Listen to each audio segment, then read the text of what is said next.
Bom, então, muito boa noite a todas. Estamos aqui hoje reunidos para a nossa terceira aula do estudo do curso básico de Espiritismo, primeiro ano da Federação Espírita, né? Vou compartilhar aqui a nossa apresentação na tela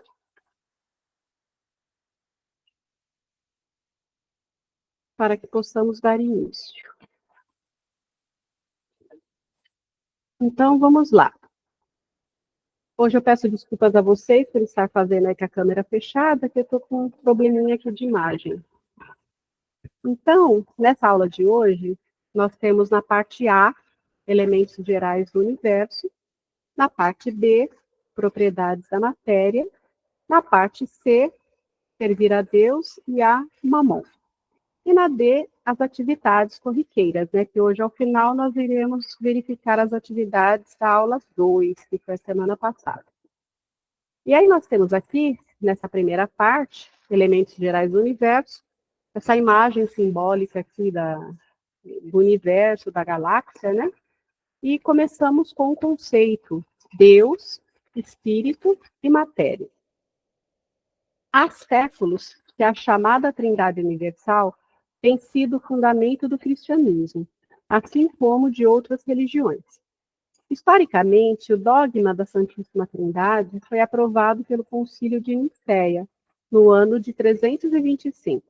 A partir desse momento, a teologia cristã, influenciada pela filosofia judaica, criou um mito antropológico de Deus, o qual tomou a forma de três pessoas distintas. Nessa concepção mística de Deus, a Trindade erigiu-se no mais profundo mistério da teologia cristã. Aqui, quando eles se referem à Trindade propriamente dita, nos reporta a questão do catolicismo, né? Que é Pai, Filho e Espírito Santo. Sob o olhar da doutrina espírita, nós temos uma outra concepção. E aí temos a doutrina espírita, por sua vez, na busca de uma compreensão racional dessa realidade, substitui as três pessoas da Trindade pelas três realidades essenciais do universo: Deus, Espírito e Matéria. A trilogia fundamental ou causas primárias do universo. É assim que o surgimento da doutrina espírita marca a passagem do mito antropológico para uma filosofia cristã racional. A Trindade Universal não é regida por pessoas, mas formada por substâncias regidas por uma inteligência suprema. Aí nós vamos entrar no primeiro conceito, né, no primeiro componente dessa Trindade segundo o Espiritismo. Então, seria Deus. A causa primária de todas as coisas. Não teve princípio, mas todas as coisas subsistem pelo influxo do seu poder criador.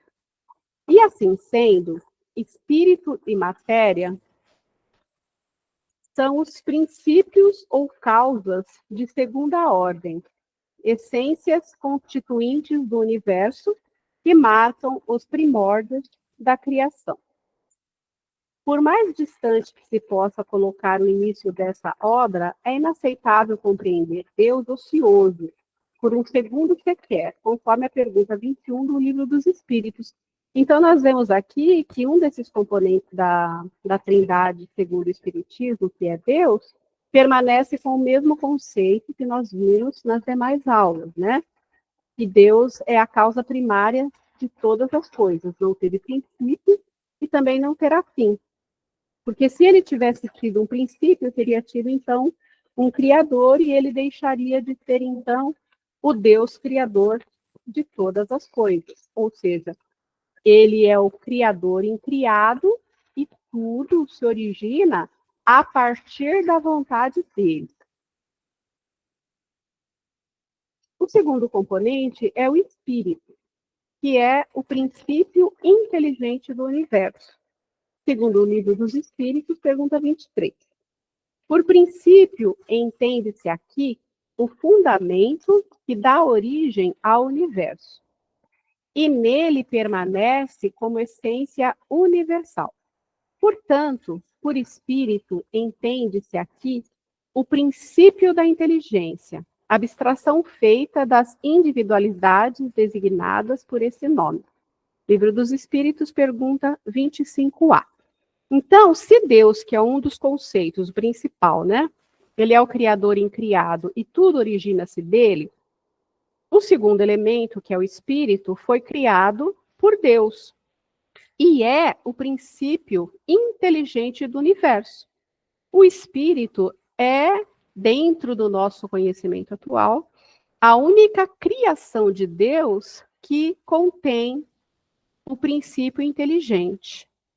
E que, para se desenvolver, como nós veremos a seguir, ele depende da matéria, cuja matéria também depende do espírito que vai atuar sobre ela. Matéria. Em sua origem, consiste no princípio material, ou seja, no fluido cósmico, matéria geratriz que passa por várias modificações até formar as coisas e seres materiais. É a partir dessas metamorfoses que surgem os elementos fundamentais da natureza, as aglomerações de átomos, que por sua vez darão origem às formas materiais. Então, nós veremos, dentro dessa mesma aula, um maior detalhamento a respeito da matéria. Mas como nós aprendemos já nas outras aulas, né? Nós temos esse fluido cósmico universal, que é uma criação de Deus e que preenche todos os espaços. Nós não conseguimos observá-lo, né, devido à densidade tão sutil e rarefeita desse fluido. Porém, tudo que há, tudo que existe, tem na sua composição esse fluido.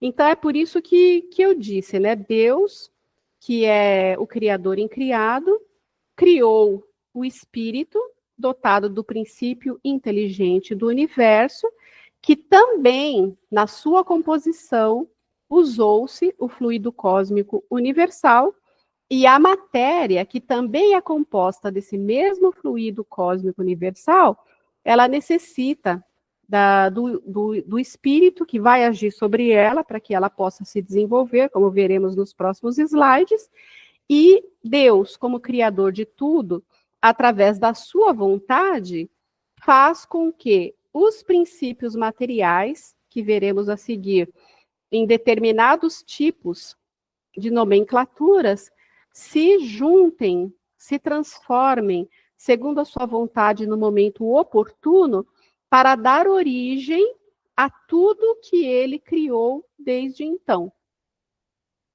Aí, concluindo, de Deus originam-se assim esses dois princípios universais, ou seja, espírito e matéria, de natureza diferentes e distintos um do outro, mas é fundamental a união do espírito com a matéria, em seu estado essencial para dar inteligência a esta.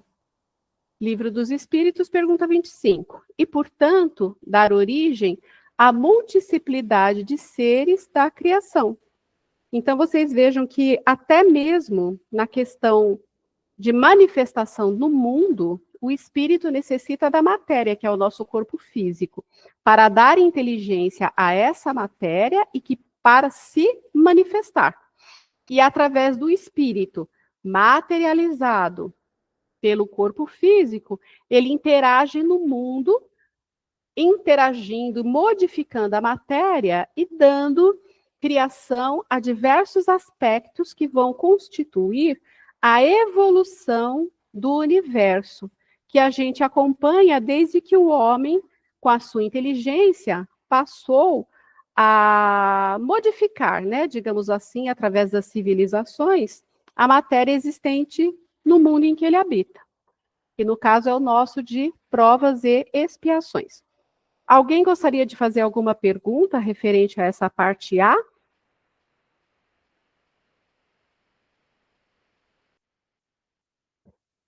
Tudo em paz? Ficou, então, bem claro para vocês a trindade espírita? Então, vamos para a parte B. Na parte B, nós temos as propriedades da matéria. Então, nós temos aqui mais uma imagem simbolizando aí o universo. A matéria existe em estados que não conheceis, dizem os espíritos. Ela pode ser, por exemplo, tão etérea e sutil que não produzem nenhuma impressão aos vossos sentidos.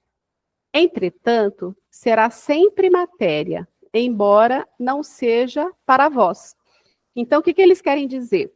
Existem tantos estados de materialização ou de rarefeito em que a matéria possa se apresentar que foge aos nossos sentidos rudimentares. Então, para nós, só existe como matéria aquilo que é tangível, ou seja, aquilo que eu consigo pegar, que eu consigo tocar, que eu consigo manipular, modificar. Mas, na verdade, a matéria existe em infinitos outros estados, né? Que fogem ao nosso sentido, mas que são plenamente manipulados segundo a vontade de Deus para a criação de tudo que há. Porque Deus, ele não criou e se tornou ocioso, ele cria constantemente. Haja visto que a própria ciência traz aí, sempre se descobre um sistema novo, uma estrela nova, um planeta novo. Isso é uma prova de que Deus continua criando, como também a vida das suas criaturas, que somos nós, né? Nós temos um diferente estado de evolução moral e espiritual, justamente porque alguns foram criados antes e outros foram criados depois. Todos com a mesma predestinação, mas aquele que já está criado há milhares de anos já participou do seu processo evolutivo, já teve o seu aprendizado, já alcançou outros patamares evolutivos e neste momento se encontra num estágio mais elevado do que nós e já participando de Deus dentro da criação, como é o caso de Jesus, que é o Espírito mais perfeito que habitou entre nós, que é da esfera crística, e que é o governador do planeta Terra, desde o momento em que o planeta foi criado. Assim como Jesus, existem outros espíritos do mesmo patamar que também são governadores e responsáveis de outros mundos. E aí, continuando. O fluido universal ou fluido cósmico é imponderável para nós. Então, nós já vimos também em outras aulas que nós não conseguimos sentir, perceber, pegar, manifestar o fluido cósmico universal. Nós apenas sabemos da existência dele e de que tudo que é criado provém dele. Isto é, né, imponderável quer dizer sem peso, pois é formado de matéria etérea e sutil. Há, pois, regiões em que a matéria encontra-se ainda em estado muito sutil e rarefeita. Em assim sendo, a ponderabilidade é uma propriedade relativa. Então, só é ponderável quando a gente consegue perceber. Então, dentro desse conceito, torna-se uma propriedade relativa, porque às vezes a gente consegue e outras vezes não, de acordo com o seu estado sutil e rarefeito. Fora das esferas de atração dos mundos, não há peso. Da mesma maneira que não há alto nem baixo. Livro dos Espíritos, pergunta 29. Nesse estado, encontra-se, assim, o fluido cósmico, princípio gerador de todas as coisas, o qual é impossível de ser apreendido pela percepção sensível, ou seja, pelos parcos 5 sentidos de que dispõe o organismo humano. As múltiplas formas da matéria surgem a partir desse fluido cósmico ou matéria primitiva, de cuja transformação originam-se os elementos químicos que compõem a natureza. Então, foi o que dissemos antes, né? De acordo com a manipulação dessa matéria, que é o fluido cósmico universal, os elementos químicos se encontram e vão compondo a natureza de acordo com as suas combinações e manifestações, dando origem a tudo que há, desde a vida propriamente dito, segundo a vontade de Deus. Convém aqui esclarecer o processo das formas materiais, até atingirem o estado de solidez, que é o estado tangível que nós conseguimos perceber. Então, nós temos os átomos, que são agrupamentos de partículas, elétrons, prótons e nêutrons. Nós temos as moléculas, que são agrupamentos de átomos unidos por ligações químicas. Então, aqui nós já vimos que a manipulação dos átomos dão origem às moléculas. E nós temos os elementos, que são conjuntos ou aglomerados de átomos da mesma natureza. Exemplo, hidrogênio, ferro e etc. São as formas mais simples da matéria. 4, substâncias ou compostos. São compostos por um número limitado de moléculas. Exemplo, água, ácido clorídrico e etc. E, por fim, nós temos os corpos, que são porções limitadas da matéria. Assim, as diferentes propriedades da matéria passam a existir das modificações que as moléculas elementares sofrem ao se unirem em determinadas criaturas. Livro dos Espíritos, pergunta 31. Quando passa a assumir a variedade das formas, a matéria passa a ser apreendida pela percepção sensorial. Então, vocês vejam, né, o que foi dito. Quando passa a assumir variedades de formas, a gente já começa a perceber a matéria sensorialmente. Em assim sendo, do ponto de vista do ser humano, define-se a matéria como aquilo que tem extensão, que pode impressionar os sentidos e é impenetrável. Livro dos Espíritos, pergunta 22. Pode-se, assim, resumir as propriedades da matéria. Impenetrabilidade é a propriedade pela qual 2 ou mais corpos não podem ocupar o mesmo lugar no espaço ao mesmo tempo. Então, isso a gente sabe, né? Aprendeu na escola, inclusive, que 2 corpos não ocupam o mesmo espaço. Extensão. Todo corpo material ocupa um lugar no espaço, passando a ter 3 dimensões. Então, o nosso mundo aqui que nós vivemos, ele é tridimensional. E nesse tridimensionamento, a gente só consegue ter a percepção do comprimento, da largura e da altura. Divisibilidade é a propriedade que tem a matéria de ser dividida e que lhe confere a condição de poder ser pesada.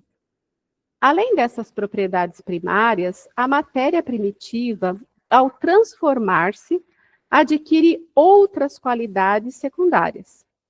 O sabor, o odor, as cores, as qualidades venenosas ou salutares dos corpos, que não seriam mais do que modificações de uma única e mesma substância primitiva.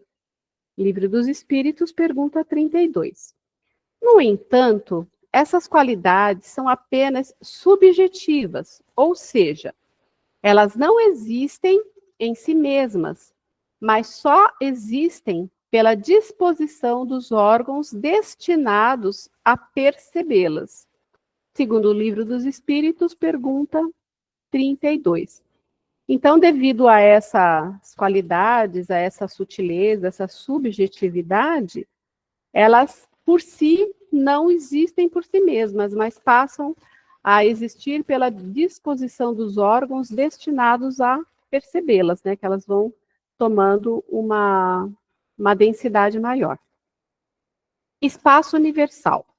O conceito de espaço gira sempre em torno das complexas definições da física, e por isso torna-se extremamente variado. Temos, por exemplo, o conceito newtoniano de espaço absoluto, assim como a teoria da relatividade de Einstein, que estabelece que os fenômenos físicos não ocorrem apenas no espaço, mas também se desenvolvem simultaneamente no tempo.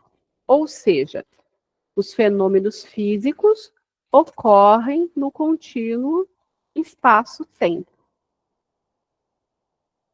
Define-se também o espaço, ora como sendo a extensão que separa dois corpos, ora o lugar circunscrito onde se movem os mundos, o vazio do qual atua a matéria.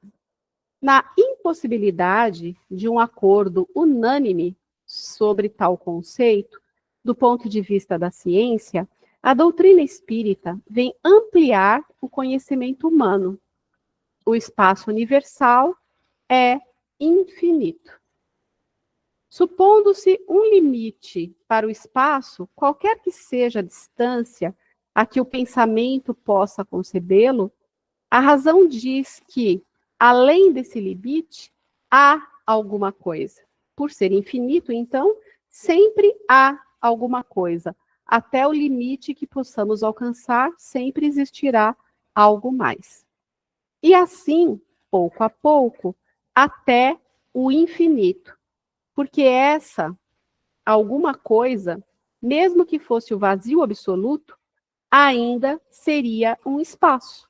Então, está bem assim coerente essa argumentação da doutrina espírita com relação ao espaço universal ser infinito. Afirmam-se assim, os benfeitores espirituais, que não há espaço vazio, porque o vazio, enquanto sinônimo de nada, não existe. E se o espaço fosse nada, não poderia existir. O espaço é vazio apenas em relação às percepções humanas, insuficientes para compreender a matéria sutil e etérea que nele existe. Então, como disse anteriormente, somente para nós, aqui encarnados, é que existe esses espaços supostamente vazios. Apesar dessa parte B aí ter todo esse conceito, né, daquelas matériazinhas assim mais chatinhas que a gente não apreciava muito, né, na época escolar, vocês entenderam esses conceitos? Tem alguma dúvida? Gostariam de fazer alguma pergunta com relação à parte B?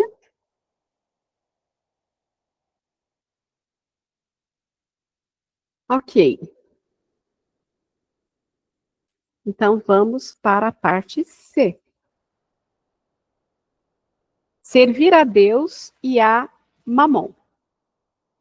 Aí nós temos aqui, né, essa figura simbolizando duas sombras a qual esse serzinho aí teria que se definir, digamos assim. A cruz, simbolizando o espiritual, e o cifrão, simbolizando o dinheiro, a parte material. Aí nós temos aqui a passagem do Evangelho de Lucas, capítulo 16, versículo 13, que diz: Ninguém pode servir a dois senhores, porque ou odiará a um e amará o outro, ou se afeiçoará a um e desprezará o outro. Não podeis servir ao mesmo tempo a Deus e a Mamon. Não se pode servir ao mesmo tempo a Deus e à riqueza, foi o sentido das palavras de Jesus nessa passagem evangélica, pois Mamon era a divindade pagã que simbolizava a riqueza. Ao colocá-la frente a Deus, conclamando os homens a escolherem entre eles, o mestre fez uma clara advertência àqueles que se deixam escravizar pela posse dos bens materiais, esquecendo-se do verdadeiro tesouro do espírito imortal. Muito embora espírito e matéria sejam os princípios constitutivos do universo, importa sempre traçar um paralelo entre os valores reais e eternos do espírito. A afirmativa de Jesus diz respeito ao fato de que o homem não pode viver exclusivamente pelas coisas materiais e comprometer sua evolução espiritual, pois é impossível conciliar dois princípios opostos entre si. Uma mesma fonte não pode jorrar água pura, cristalina e, ao mesmo tempo, jorrar água contaminada. Contudo, é necessário ressaltar que Deus não condena a riqueza e ninguém será condenado por ser rico. Então, nós teremos mais alguns comentários nos próximos slides, mas Deus não está condenando quem possui o dinheiro, quem deixa de possuí-lo, mas sim condena o foco exclusivo às coisas materiais, às coisas do mundo, sem se preocupar com os aspectos espirituais, que é o nosso principal e verdadeiro propósito, como já vimos várias vezes aqui nas nossas reflexões. O alerta de Jesus é para o mau uso, é uma advertência para os que sabem aplicar os bens que possuem, pois os riscos dessa perigosa prova terrena são justamente sua carga negativa de tentações e fascinação que o poder decorrente de seus efeitos exerce sobre os homens. É a algema mais poderosa que prende as origens grosseiras da matéria. A riqueza é uma ferramenta que a providência divina coloca à disposição do homem para o seu aprimoramento espiritual, que tanto pode ser útil a serviço do bem, como a serviço do mal. Na medida em que o apego a ela exacerba o orgulho, o egoísmo, a indiferença com o sofrimento alheio, com ela pode-se devolver a esperança para os que desfaleceram na luta, pode-se devolver a fé para aqueles que choram o seu infortúnio, mas principalmente pode ser a força divina de transformação social no advento do terceiro milênio. Então, nós observamos aqui que, de acordo com a necessidade evolutiva de cada um, Deus pode dar para alguns a prova da menor fartura, né, digamos assim, da falta de recursos, da dificuldade de estar se conseguindo as coisas, do trabalho com o suor do rosto para se conseguir, e mesmo assim ter alguns recursos poucos, quando muito, absolutamente necessário, porque esse tipo de vida, ele acaba, para quem não se revolta, e para quem não tem opções desastrosas com relação a tentar mudar a sua vida econômica e financeira, mas ele acaba impondo à pessoa que passa por essa circunstância um certo facilitador para desenvolver as suas qualidades, né? Da perseverança, da paciência, da resistência, de você ter aquela garra para estar conquistando determinadas coisas, do quesito de disciplina, de responsabilidade. Então, os poucos recursos, eles têm um aspecto negativo perante o mundo, mas perante ao espírito, ele ajuda a desenvolver mais rapidamente, durante alguns anos da reencarnação, qualidades que o espírito provavelmente, se tivesse uma vida abastada, não desenvolveria com tamanha rapidez, digamos assim. Então, quando aos olhos do mundo a prova dos poucos recursos é algo extremamente negativo, aos olhos de Deus, aos olhos do Espírito, é um veículo de transformação muito maior do que outros. Então, é bem relativo, né? Por isso que a gente diz que é bom termos o conhecimento para que nós possamos refletir de uma forma mais abrangente a respeito das leis que regem o mundo material e o mundo espiritual, porque a gente consegue compreender melhor os atributos de Deus, da divindade, né? Que é soberanamente justo e bom. Porque senão você começa a questionar como que Deus pode ver tanta miséria e permitir que ela exista, enquanto outros estão em tamanha abastança. Aí esse seria, assim, o aspecto com relação à aprovação dos poucos recursos.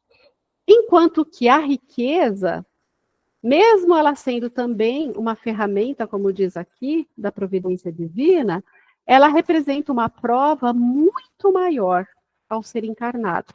Porque se esse espírito reencarnante não tiver bem firme no orgulho, na vaidade, no caminho reto, no sentido de não sucumbir às tentações que a abastança financeira nos traz, ele vai ter mais facilidade de queda, digamos assim, em relação a quem passa pela aprovação dos poucos recursos, porque a facilidade material que o dinheiro nos traz, nos coloca em acesso fácil a muitas coisas que vão desvirtuar os nossos sentidos, vão iludir os nossos olhos, vão fazer com que a gente, entre aspas, em meios a lazer e a tanta facilidade, a gente perca tempo, digamos assim, com coisas fúteis e que não nos levarão a nada.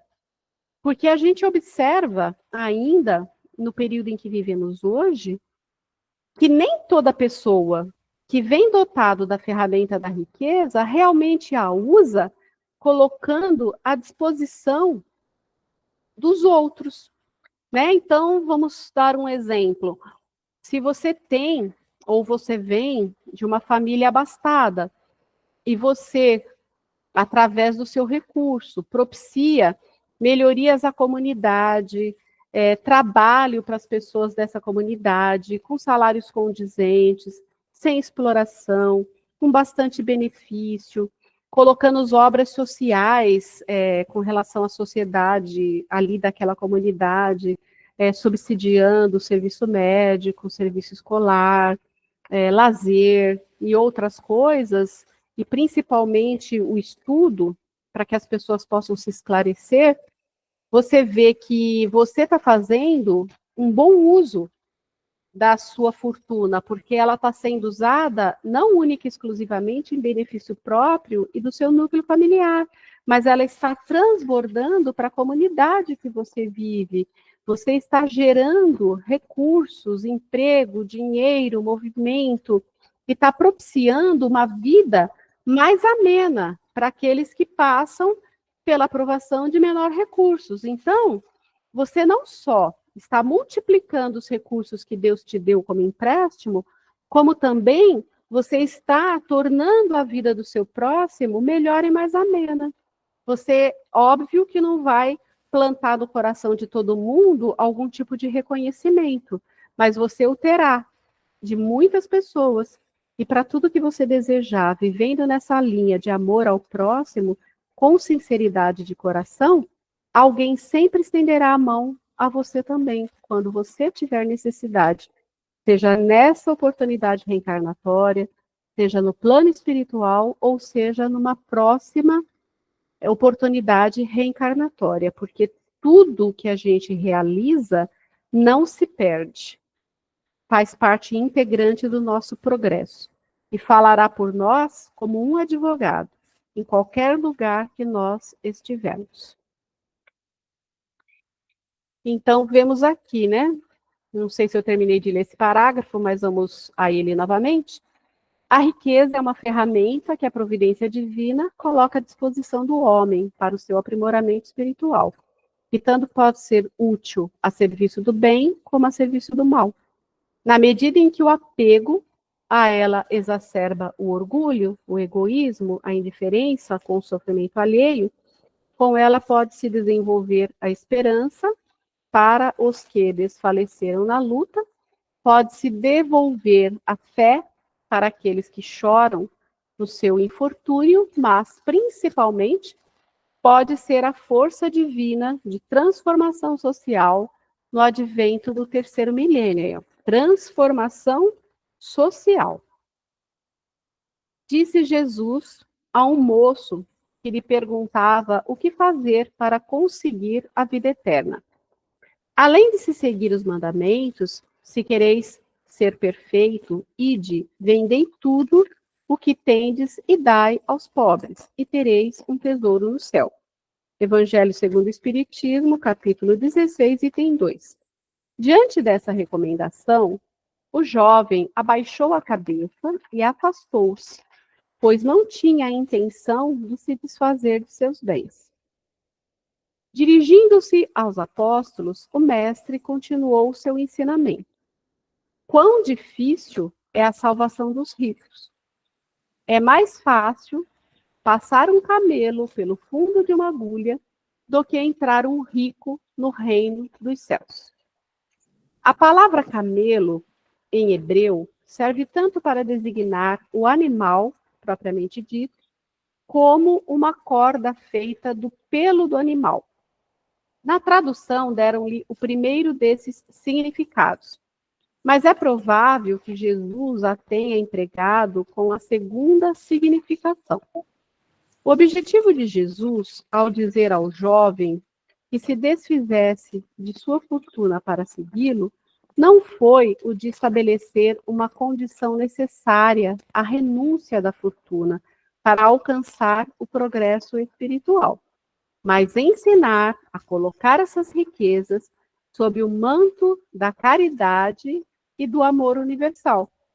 Então, Jesus quis mostrar a ele, não condenando a riqueza, mas que o desprendimento e a renúncia da fortuna para colocar essas riquezas à disposição da caridade e do amor universal,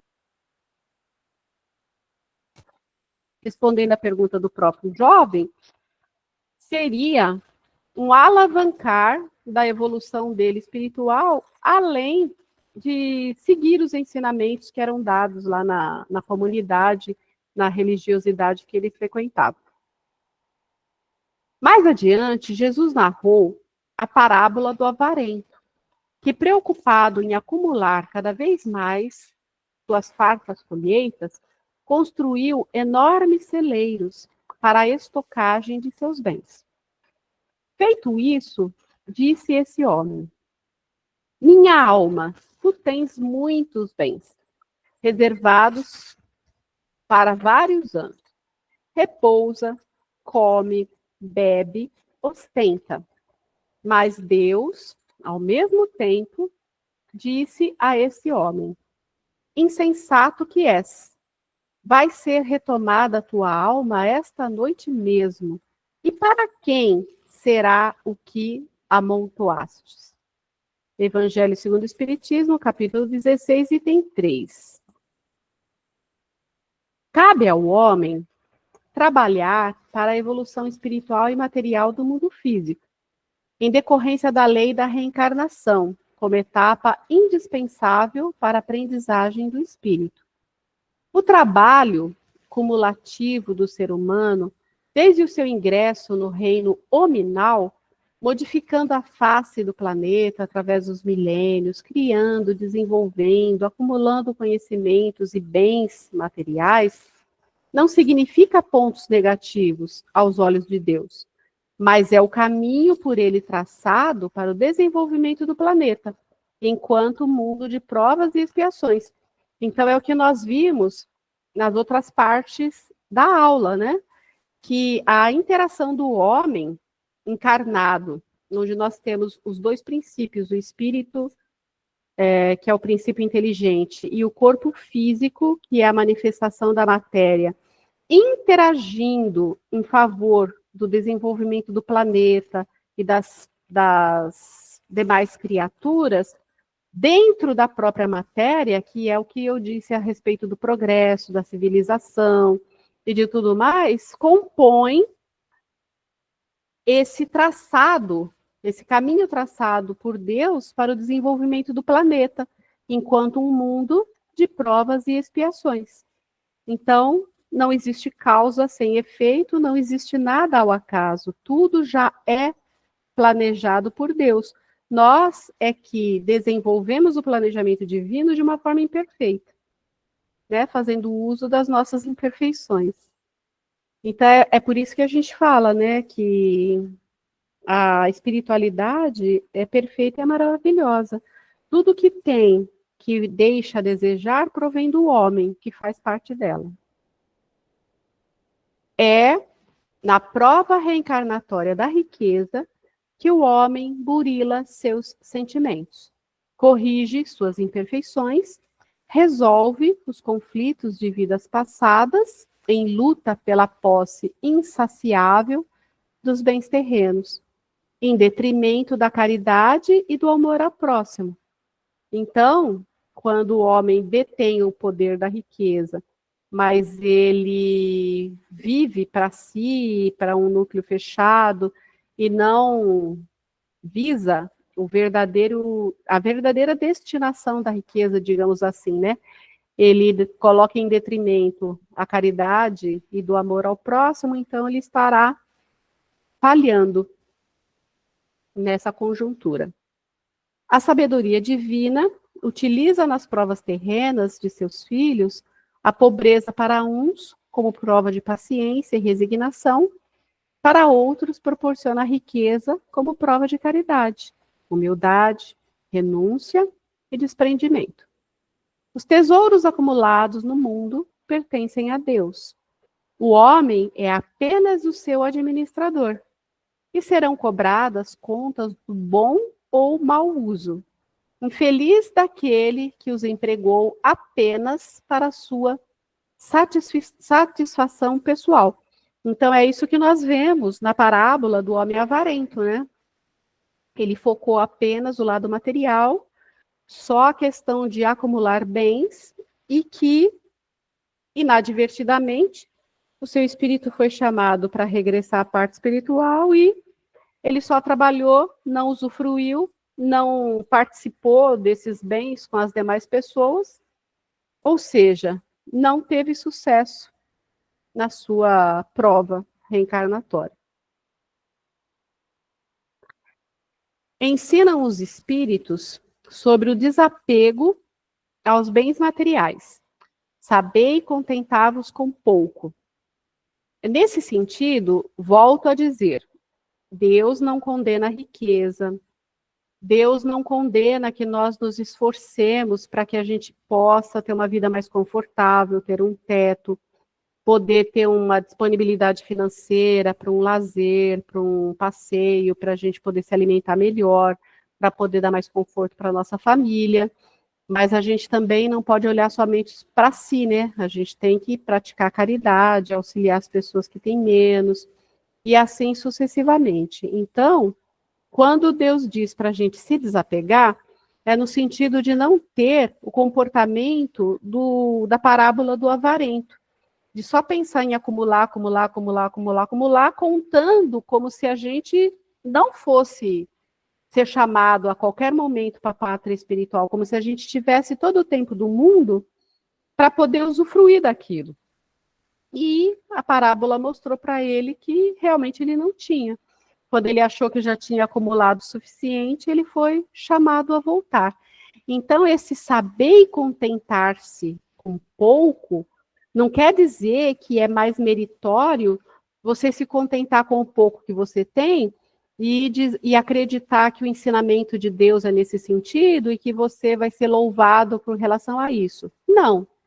Você muitas vezes está tendo como móvel a sua preguiça, a sua falta de iniciativa, o seu comodismo, sendo que nós, enquanto seres perfeitos, num corpo perfeito e dotado de inteligência, nós temos que fazer uso tanto da perfeição do nosso corpo, quanto da nossa inteligência para o trabalho e para a conquista das coisas. Então, muitas vezes, a gente tem uma interpretação errônea ou conveniente dos ensinamentos divinos. Se sois pobres, não invejais os ricos, porque a fortuna não é necessária à felicidade. Se sois ricos, não esqueçais de que esses bens vos são confiados e que devereis justificar seu emprego como sendo tutores. Aqueles que servem a Deus colocam suas riquezas a serviço dos mais necessitados. Este servir não é apenas desenvolver a caridade fria e egoísta, que consiste em dar o supérfluo, mas a caridade que ampara a pobreza, que ergue sem humilhar, que gera trabalhos e ordem social, que oferece recursos para o desenvolvimento científico, que distribui entre os infortunados o pão do trigo e o pão do amor. Para esses, nada há de faltar. Então, vejam que resumo lindo, né? Nessa última frase, nesse último parágrafo. E é aquilo que eu falei para vocês. Nada há de faltar. E com isso, nós terminamos a parte C. Alguém gostaria de fazer algum comentário, alguma pergunta com relação à parte C? Irene, eu tenho uma pergunta, mas não é sobre nenhuma dessas partes. É que eu tava pensando aqui e aí eu fiquei com uma dúvida. Pode falar, amor. Então, eu não sei se você vai ter uma resposta, mas, assim, você já comentou que, por exemplo, Nossa Senhora fica num.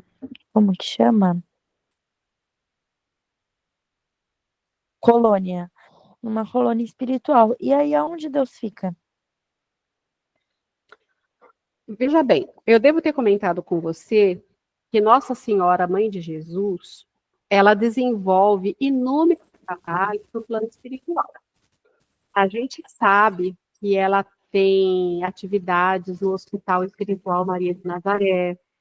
Nós temos aquele retrato falado de Chico Xavier, que foi feito mediunicamente durante 38 sessões, que eu já te comentei também sobre essa historinha, te mandei até a história, né, propriamente dita, que é a maneira como ela se apresenta nas zonas de sofrimento, no umbral, no Vale dos Suicidas. Nós temos na literatura várias passagens que a gente estaria estar intimamente ligada também às crianças. Então, ela desenvolve inúmeras atividades no plano espiritual. Então, não que ela esteja circunscrita a uma colônia propriamente dita, mas que dentro desse aspecto da espiritualidade, que a gente sabe que existe diversas divisões, questões, trabalhos, né? Mais ou menos naquela pegada de que há muitas moradas na casa de meu pai, ela circula entre tudo e desenvolve trabalhos nesse sentido. Isso que a espiritualidade nos trouxe através da mediunidade abençoada de relatos da vida espiritual. Agora, Deus, a gente entende que Deus é a inteligência suprema e causa primária de todas as coisas. É o Criador incriado. E que Deus, conforme nós vimos nas outras aulas, ele não tem aquela concepção humana que as religiões criadas pelos homens nos ensinam desde que a gente começa a se manifestar como pessoa. Então, por exemplo, eu, que sempre fui católica até os meus 30 anos de idade, fiz catecismo, no catolicismo, primeira comunhão, e crisma, a gente aprende que Deus era aquele velhinho, assim, com uma aparência bem de Papai Noel, sentado num lugar bondoso, e que ficava ali olhando, zelando por nós. Então, a própria concepção humana tem essa tendência de humanizar a aparência de Deus. E que estudando um pouco mais profundamente as questões espirituais dentro da doutrina espírita, a gente entende que essa questão humanizada partiu da cabeça do homem. E que Deus, na verdade, é uma inteligência, uma energia que a tudo movimenta de acordo com a sua vontade, manifestando através da sua vontade a junção dos fluidos, do fluido cósmico universal, faz com que as coisas se encontrem e se conectem no momento propício para surgir a vida no mar, que depois vira um vegetal, que acaba surgindo depois o reino mineral, vegetal, animal, hominal, tudo dentro da sua vontade. Então, dentro do que nós temos de informações, ele não tem um lugar circunscrito. Ele é o todo, presente em todas as coisas, é uma matéria tão rarefeita, tão quintessenciada, que os nossos sentidos jamais têm condições de alcançar. Eu não sei se um dia, sendo espíritos, talvez, que um dia poderemos ser, da esfera crística, a classificação de espíritos puros, se nós teremos condições de ver a Deus.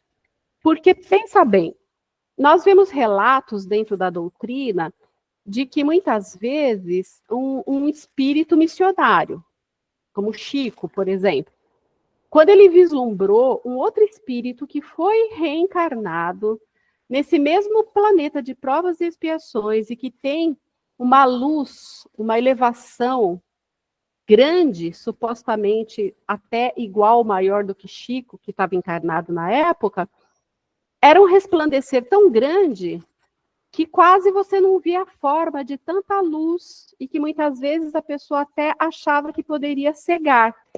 Como nós já comentamos em outras aulas, aquela passagem de Paulo de Tarso indo pela estrada de Damasco para prender o cristão Ananias, que quando ele ouve que Jesus diz, que na época ele ainda não estava com o nome de Paulo, né? Então era Saulo. Por que me persegues? E ele viu aquele clarão enorme que o cegou nessa passagem, né? Ele perdeu a visão com a luz que Jesus emanou para ele. Então, é por isso que eu digo que eu não sei se um dia nós teríamos condições de ter uma percepção visual de Deus. Agora, que nós teremos e temos, até dentro desse estágio tão inferior que nós estamos no momento, de perceber e de sentir Deus, isso nós temos.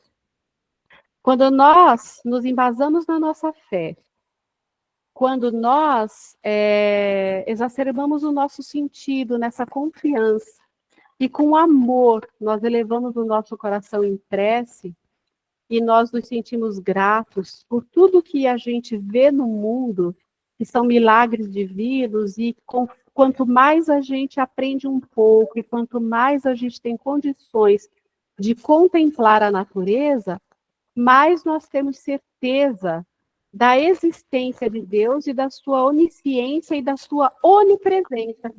Porque se você para pensar, Cecília, que não existe espaço vazio, que o fluido cósmico universal preenche tudo, mas que nós não conseguimos ver, e esse fluido se manifesta em todas as alterações da matéria, e que ele é fruto de Deus, Deus é maior que ele, mais abrangente, mais atuante, mais penetrante, e ocupa um espaço ainda maior.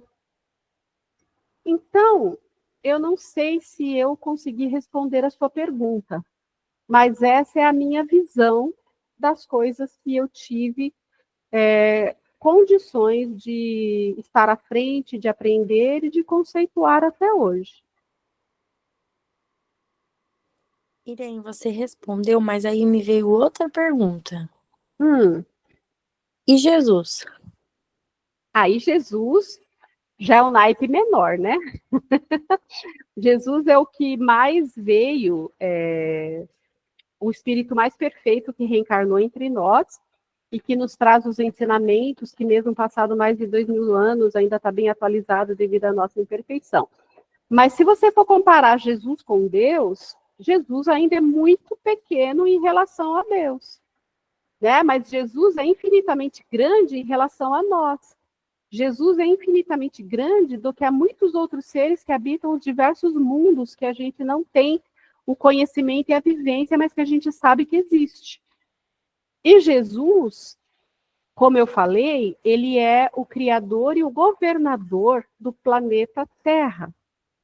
Então, Jesus, ele com certeza tem as suas funções junto ao nosso planeta, talvez ele também tenha responsabilidade por outro, que nós não sabemos, e que ele tem também, com certeza, outras atividades que eu, pelo menos, não me lembro de ter lido nada fora essa questão do planeta Terra, em termos de atividade, como vem enumerada a de Maria, que é um espírito de elevação, porém, num patamar ainda menor do que Jesus, mas Jesus, com certeza, trabalha incessantemente na espiritualidade, auxiliando Deus na criação e nas criaturas, como ele faz dentro do nosso planeta, porque você imagina, há quantos bilhões de anos o nosso planeta foi criado? Quanto foi necessário que, pela intervenção de Deus, esses princípios da matéria se unissem e dessem formato e transformação a tudo que há.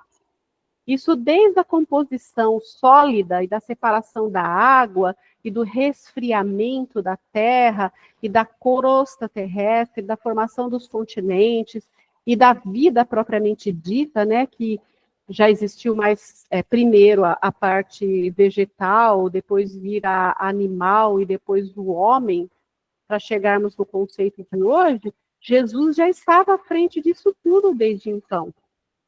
E depois veio dar o seu próprio testemunho para nos mostrar o caminho. Então, por si só tomando como base tudo isso com relação ao nosso planeta, você imagina as atividades de Jesus.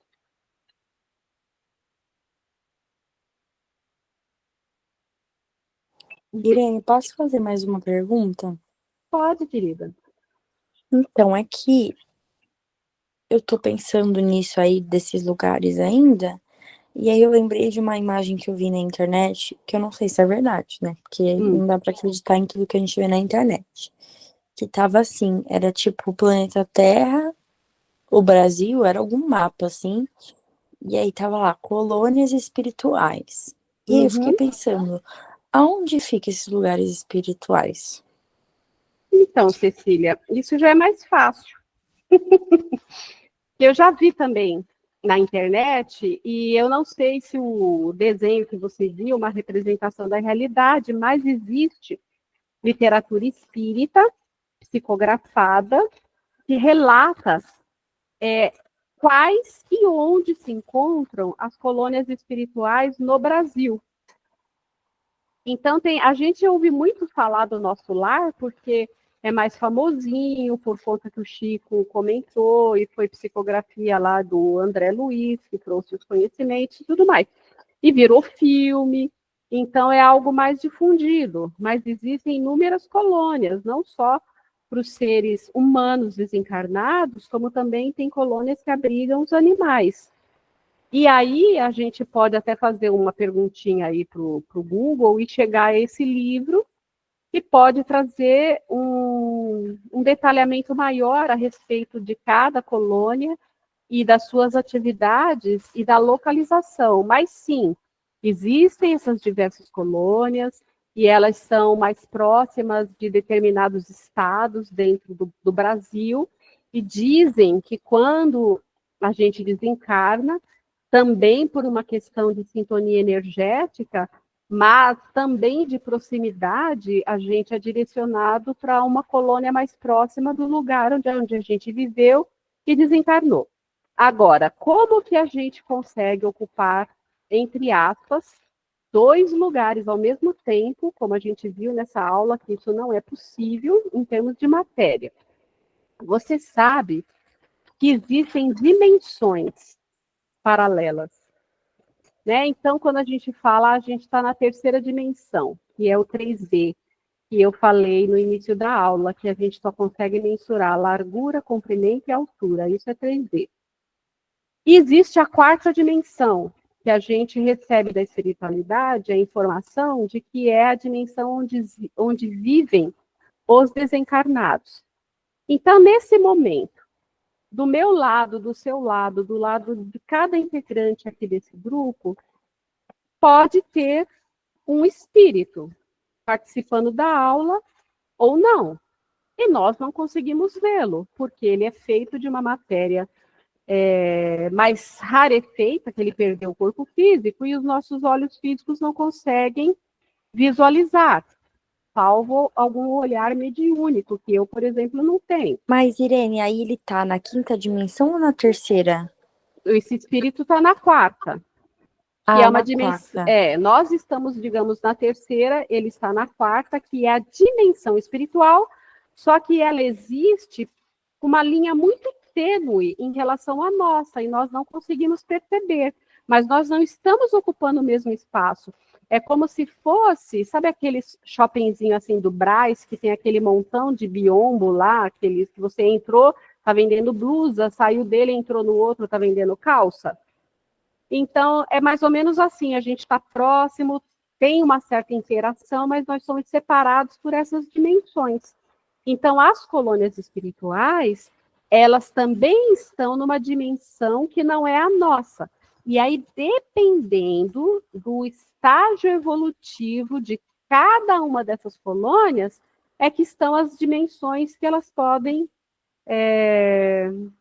estar pertencendo. Por exemplo, como nós estamos agora na transição de provas e expiações para a regeneração, dizem na literatura que você pode estar andando numa mesma rua com alguém que passa por você, que está vibrando na quinta dimensão, que é a próxima da regeneração, enquanto você supostamente poderia estar vibrando ainda na terceira. Vocês estão encarnadas no mesmo estado, no mesmo bairro, passando pela mesma rua, mas em frequência vibratória diferente. Então, você tem determinados pensamentos, aptidões, gostos e intenções daquela pessoa que passou por você, que está vibrando mais na faixa da quinta dimensão. Aí, o que vai acontecer? Se você não elevar seu padrão vibratório, se você não melhorar a sua frequência, o dia que houver o desencarne seu ou daquela pessoa, se você não estiver adequado com a energia da quinta dimensão, você não reencarnará no período de regeneração da Terra, enquanto aquela pessoa estaria apta para isso, entendeu? Então, nesse período de transição, o próprio nome já diz, é uma transição. Tem gente que já está vibrando na quinta, tem gente que vibra na terceira, o plano espiritual está vibrando na quarta, mas mesmo entre os desencarnados, existem aqueles que estarão energeticamente mais propensos para a quinta dimensão, porque eu creio que os desencarnados mais propensos para a terceira dimensão já foram e já estão sendo cada vez mais recambiados para o outro planeta que será mais adequado à energia deles. E aí depois eles vão pra quinta ou não?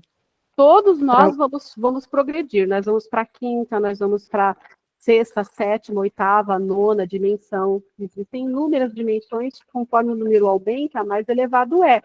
Só que cada um no seu momento, de acordo com o seu progresso. E é uma conquista individual de cada um.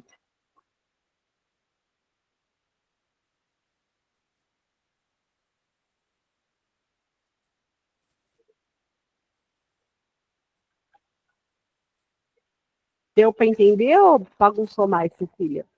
Não deu, mas é que hoje eu tô com muitas perguntas, mas eu vou deixar o resto falar e aí depois eu pergunto de novo. Mas o que eu te respondi deu para amenizar a sua dúvida? Sim, eu entendi. Uhum. Mais alguém gostaria de fazer algum comentário ou vamos para a correção dos exercícios?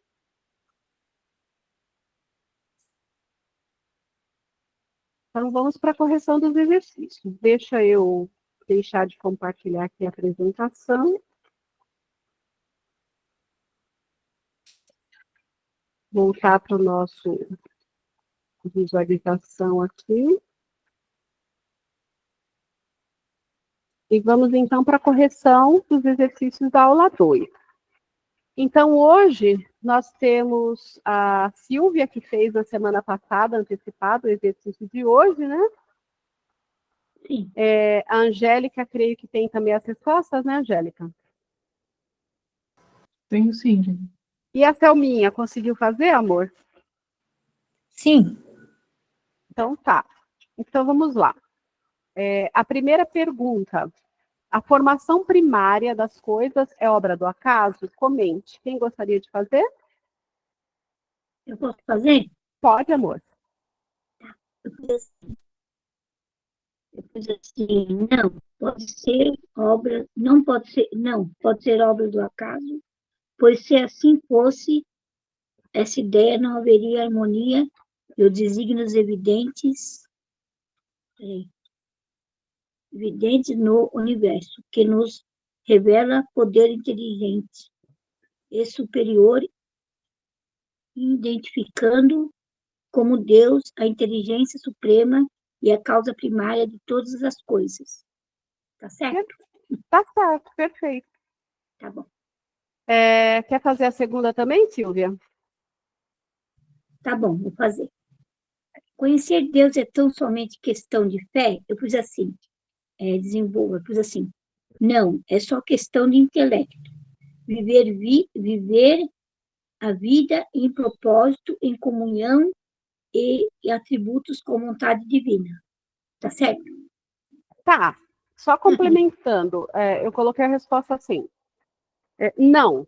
Acreditar em Deus não é somente uma questão de fé cega, é também usar a razão, pois o Espiritismo mostra que Deus pode ser compreendido de forma racional, através do princípio da causalidade. Não existe efeito sem causa. Logo, a existência de Deus pode ser confirmada tanto pela fé quanto pela razão. Você respondeu dessa forma, eu só dei uma organizada mais sequencial, digamos assim, na resposta, mas está certinho. Você quer fazer a terceira também, Silvinha? Tá bom. Podemos definir Deus como sendo o infinito? Justifique. Eu pus sim, em questão de poder e conhecimento e existência, transcendendo o espaço e o tempo, e sendo a causa de tudo que existe. Tá certo? Aí, não. Tá errado. Nessa não. Porque Fala a aí. gente falou na aula que Deus, a gente não costuma conceituar Deus como universo, porque esse sentido aqui, o Deus sendo o infinito, está mais ou menos numa concepção de universo. E, na verdade, o universo é uma criação de Deus.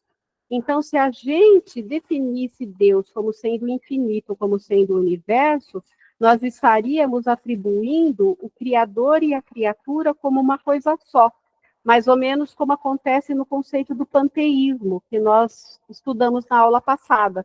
E o panteísmo, ele coloca tudo numa panela só, o Criador e as criaturas, como se fossem tudo parte de um todo.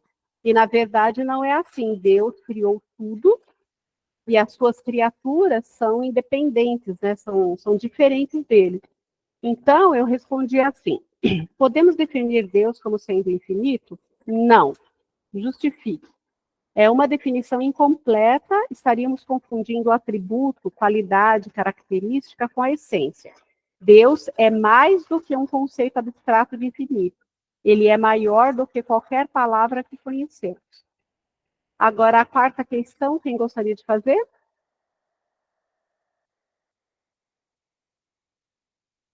Eu faço. Em que axioma fundamentos o conceito espírita de Deus? Na doutrina espírita, a concepção de Deus se dá a partir do princípio. Não é efeito inteligente sem causa inteligente. A palavra axioma significa evidente por si mesma, que não precisa de demonstração. Sendo assim, o universo que se mostra organizado e inteligente em todas as suas dimensões demonstra que a sua causa não pode ser o acaso, mas sim um ser supremo, que é Deus. Muito bem. Gostaria de fazer a próxima também, Angélica? Faço. Quais os atributos de Deus? Deus é eterno, imutável, imaterial, único, todo-poderoso e soberanamente justo e bom. Perfeito. Faz a sexta também? Sob que aspecto o panteísmo pode ser considerado uma concepção materialista de Deus? O panteísmo entende que Deus é o conjunto de tudo que existe, ou seja, a matéria, os seres e o universo. Porém, Deus estaria sujeito à transformação da matéria, abandonando sua essência de divindade, entre parênteses, imutabilidade. Independente do tempo e das circunstâncias, Deus não se transforma. Reduzi-lo a isso seria uma concepção materialista. Perfeito. Silvinha, quer dizer, Selma, você gostaria de fazer as 3 últimas, por favor? Posso fazer. A sétima é a sétima, né? O que significa amar a Deus na visão espírita? Na visão espírita, amar a Deus implica em uma entrega total do ser à sua vontade, desenvolver as próprias faculdades para melhor servir ao próximo e ao progresso do mundo, e agir em conformidade com o amor e a caridade, especialmente em relação ao semelhante. Não se trata apenas de sentimentos ou palavras, mas de uma dedicação ativa e constante, utilizando a inteligência e os talentos para a edificação de um bem comum e em reconhecimento da grandeza divina. Muito bem. A oitava? Como devemos compreender amar ao próximo como a si mesmo? Compreender amar ao próximo como a si mesmo significa tratar os outros com o mesmo cuidado, respeito, compaixão e consideração que dedicamos a nós próprios, desejando-lhes o bem-estar e a felicidade que buscamos para nós. Isso implica ter empatia, ou seja, colocar-se no lugar do outro, entender suas dificuldades e ajudar e buscar ajudá-lo ativamente, sem esperar nada em troca. Muito bem. Isso tudo se resume na nossa reforma íntima, né? Reforma A nona e última? Qual a relação do primeiro com o segundo mandamento? A relação entre o primeiro e o segundo mandamento, segundo a interpretação de Jesus, é de inseparabilidade e interdependência. O segundo mandamento é uma consequência e uma expressão do primeiro. É impossível amar a Deus genuinamente sem amar o próximo. Primeiro mandamento, amar a Deus acima de todas as coisas. Segundo mandamento, amar o próximo como a si mesmo, e é semelhante a este. O amor a Deus, que é o primeiro mandamento, se manifesta completamente no amor ao próximo, que é o segundo mandamento. A falta de amor ao próximo revela a inexistência de um amor verdadeiro por Deus. E, em resumo, a relação entre o primeiro e o segundo mandamento não é de hierarquia, mas de complementaridade. Cumprimento. O amor por Deus deve se traduzir em amor pelo próximo, tornando-os inseparáveis na prática da fé cristã. Tá bom. Muito bem. Mega completa. Muito bem, eu também achei. Gostei. Terminando. Parabéns, você está indo muito bem. Terminando então essas 9 questões, aí nós temos aqui a frase de reflexão de reforma íntima proposta na semana passada, né? Compreendamos que somos colocados uns à frente dos outros a fim de nos aperfeiçoarmos. Então, é aquilo que a gente vem falando, né? Nós somente progredimos se nós estivermos em sociedade. E é por isso que nós reencarnamos, porque aqui a gente coloca à prova tudo aquilo que nós idealizamos e aprendemos no plano espiritual. Mas aqui junto com o outro, com o nosso outro próximo, pessoas que muitas vezes já fizeram parte da nossa vida, que muitas vezes já foram desafetos, ou por quem nós temos afinidades, é que no dia a dia nós somos colocados à prova, através das interações diárias, através das interações pessoais. E, através dessas interações, sendo positivas ou sendo negativas, nós vamos caminhando para o nosso aperfeiçoamento. Por quê? O outro é capaz de apontar o dedo para nós e nos dizer o que ele vê que nós precisamos melhorar. Muitas vezes a gente vai passar pelo nosso crivo e ver o que aquilo que o outro nos acusa está realmente condizente ou não com a nossa vida. Se nós vermos que estamos deixando passar algum tipo, algum detalhe que possa vir favorecer o nosso aprimoramento através do exercício da reforma íntima, nós devemos agradecer por essa pessoa ter nos mostrado e devemos passar a trabalhar isso.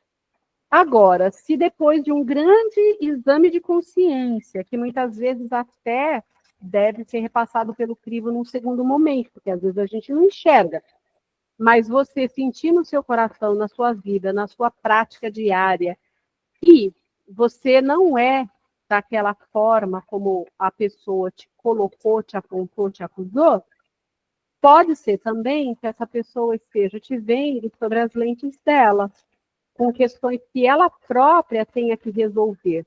Aí você passa pelo seu crivo, você analisa, vê o que a vida está querendo te mostrar a respeito disso e vê se ali cabe mais um detalhe de aperfeiçoamento ou não. E é nisso que a gente vai vendo quanto que essas interações no nosso núcleo familiar, na sociedade, nos amigos, no ambiente de trabalho, acadêmico, o quanto isso é importante. Se nós tivermos olhos de ver a qualidade dos nossos relacionamentos no exercício da nossa reforma íntima. Mas de uma coisa, nós não podemos declinar. Nós somos colocados uns à frente dos outros a fim de nos aperfeiçoarmos, que é a proposta da nossa frase. E a reflexão é justamente ver em primeira pessoa como que eu tenho me comportado e estou me saindo diante dessa colocação aqui que o livro Calma, na lição Serenidade e Paciência, página 33, trouxe para nós. Então, com isso, concluímos a correção das atividades da aula 2. Já temos aí, que eu postei hoje, as atividades da aula 3, que está tanto no PDF quanto naquele slide lá. Então, vamos fazendo devagarzinho, às vezes pegar e fazer 9 questões no dia da aula, fica meio corrido, fica pesado. Mas, olha, gente, às vezes, isso pesa para mim também. E aí eu fico pensando, nossa, já fiz tudo, mas ainda tenho que responder as questões. Aí eu pego uma parte, por exemplo, a A, que geralmente é a questão 1, 2, 3, faço num dia, depois no outro, se eu tiver com pique, eu já faço as 3 da parte B e C, ou faço só mais 3. Porque quando a gente olha o todo, parece que é muita coisa, que é pesado, mas quando a gente fraciona, a gente vê que a gente é capaz de fazer um pouquinho por dia, um pouquinho mais, e quando chegar aquele prazo, a gente tem o todo, porque, na verdade, eu postei hoje, isso é para quarta-feira da semana que vem, nós temos 7 dias úteis para isso.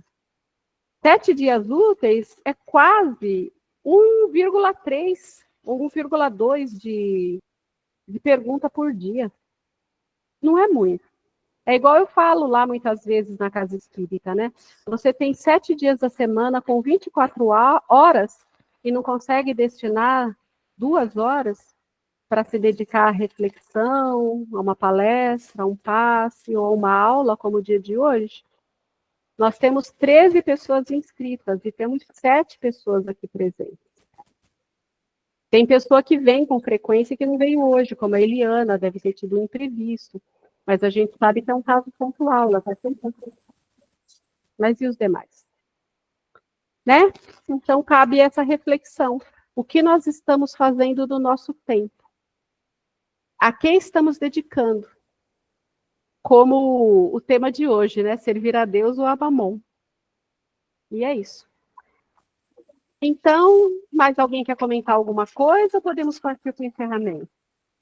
Eu quero mandar um vídeo aqui